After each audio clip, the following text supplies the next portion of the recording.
Halo, selamat datang di Sosiologi Channel.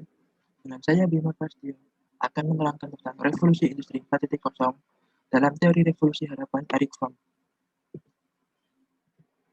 Revolusi industri Revolusi industri 1.0 terjadi di tahun 1750 sampai 1850. Revolusi industri 1.0 ini dimulai dari ditemukannya mesin uap.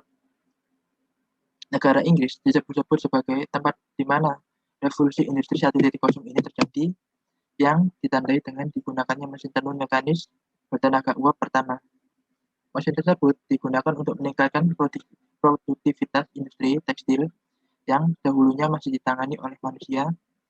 Lalu, seiring berjalannya waktu, mesin uap tersebut pun digunakan ke dalam berbagai industri, mulai dari pertanian, pertambangan, transportasi, sampai ke manufaktur, mulai menggantikan tenaga manusia atau manual dengan berbagai mesin uap. Di era inilah pertama kali produksi massal yang besar-besaran terjadi. Lalu revolusi industri 2.0. Berbeda dengan sebelumnya yaitu revolusi industri 1.0 yang lebih berfokus pada efisiensi mesin.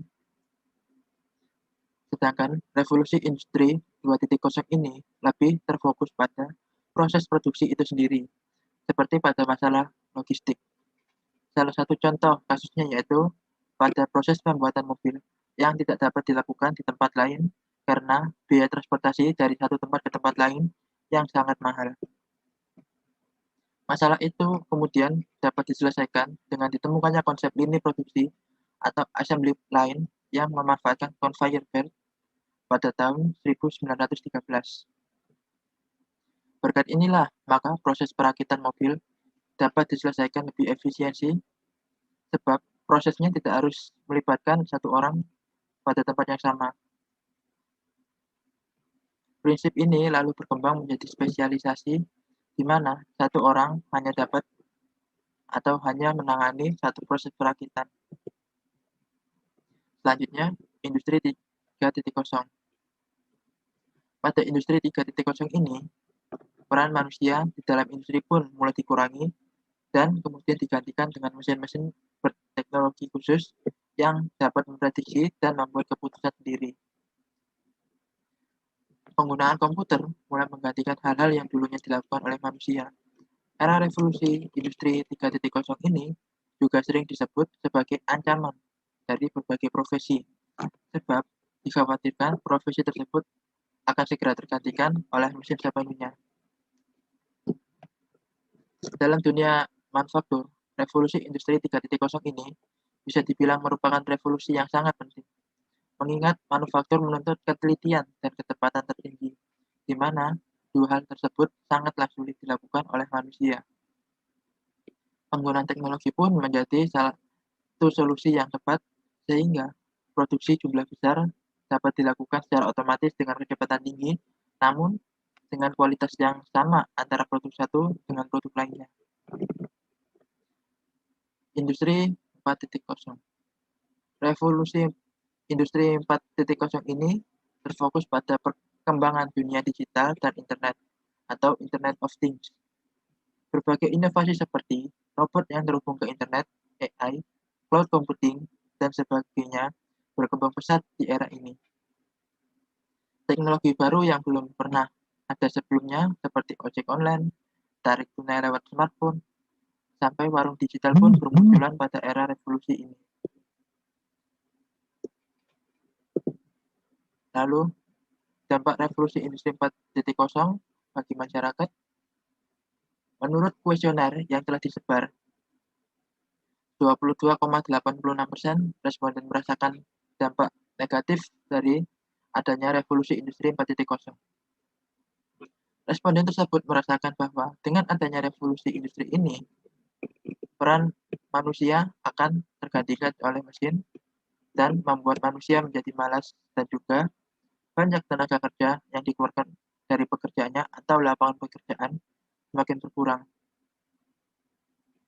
Seperti contohnya, tol saat ini lebih cepat karena pemakaian e-tol dalam metode pembayarannya. Tetapi dengan adanya e-tol membuat pekerjaan sebagai penjaga pintu tol pun menghilang dan sepenuhnya digantikan oleh e-tol. Sedangkan 77,14% responden lainnya merasakan bahwa dampak dari revolusi industri 4.0 ini bersifat positif. Responden tersebut merasakan bahwa terdapat banyak pekerjaan yang dapat dilakukan dengan mudah, cepat, lebih tepat, akurat, dan lebih hemat dengan menggunakan alat atau mesin. Lalu, dapat mempermudah kehidupan manusia sehingga tenaganya tidak terbuang percuma. Lalu, apa upaya pemerintah dalam menghadapi revolusi industri? Yang pertama yaitu perbaikan alur aliran barang dan material. Upaya ini akan memperkuat produksi lokal pada sektor hulu dan menengah melalui peningkatan kapasitas dan percepatan adopsi teknologi. Pemerintah juga diharapkan dapat mengurangi impor bahan baku maupun komponen dan memicu sumber daya alam yang ada di Indonesia agar bernilai tinggi. Lalu yang kedua yaitu mendesain ulang zona industri. Dari beberapa zona industri yang telah dibangun oleh pemerintah, Indonesia akan mengoptimalkan kebijakan zona-zona industri tersebut dengan menyelaraskan peta jalan sektor-sektor industri yang akan menjadi fokus dalam Making Indonesia 4.0. Lalu yang ketiga yaitu mengakomodasi standar-standar keberlanjutan.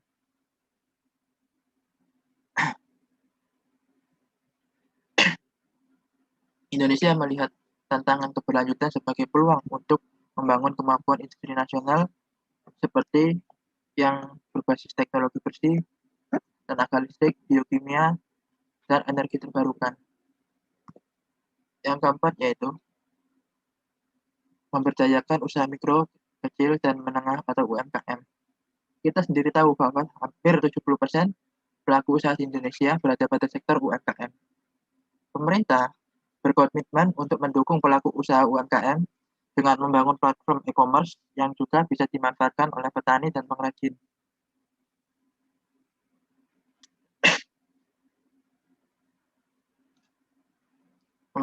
Yang kelima yaitu membangun infrastruktur digital nasional. Indonesia akan melakukan percepatan pembangunan infrastruktur digital, termasuk penggunaan internet dengan kecepatan tinggi atau 5G, dan meningkatkan kemampuan digital melalui kerjasama antara pemerintah dengan publik dan swasta untuk dapat berinvestasi pada teknologi digital seperti cloud, data center, security management, dan infrastruktur broadband. Yang keenam yaitu menarik net investasi asing. Hal ini dapat mendorong transfer teknologi dari luar untuk Indonesia, khususnya pada perusahaan lokal, dan diharapkan perusahaan lokal tersebut akan tumbuh dan berkembang. Yang ketujuh yaitu meningkatkan kualitas sumber daya manusia atau SDM. Pemerintah sendiri berusaha meningkatkan kualitas SDM yang ada. Salah satu upayanya yaitu program Kartu Prakerja.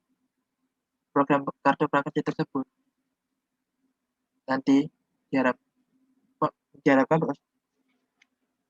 peserta yang mengikuti program Kartu Prakerja tersebut setelah mengikuti program tersebut, maka akan memiliki keahlian-keahlian yang sekiranya cocok dibutuhkan oleh masyarakat saat ini.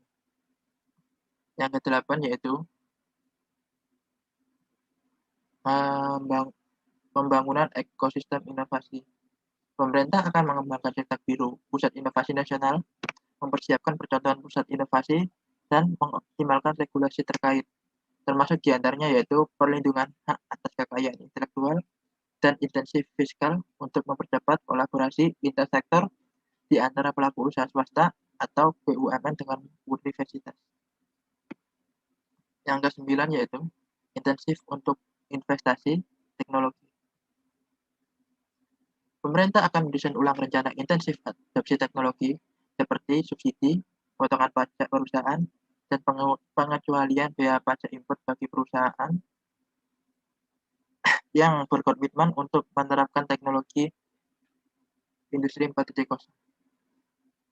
Dan yang ke-10 yaitu harmonisasi aturan dan kebijakan. Indonesia sendiri berkomitmen untuk melakukan harmonisasi aturan dan kebijakan untuk mendukung daya saing industri dan memastikan koordinasi pembuat kebijakan yang erat antara kementerian dan lembaga terkait dengan pemerintah daerah. Kesimpulannya yaitu teknologi semakin berkembang dan ada kemungkinan revolusi-revolusi berikutnya juga akan berkembang. Kita sebagai manusia diharapkan dapat menyesuaikan diri pada teknologi atau perubahan zaman yang ada saat ini. Jika kita tidak dapat mengikuti, maka kita tahu bahwa hukum yang berlaku dalam masyarakat seperti yang kuat akan menang, sedangkan yang kalah akan tertindas.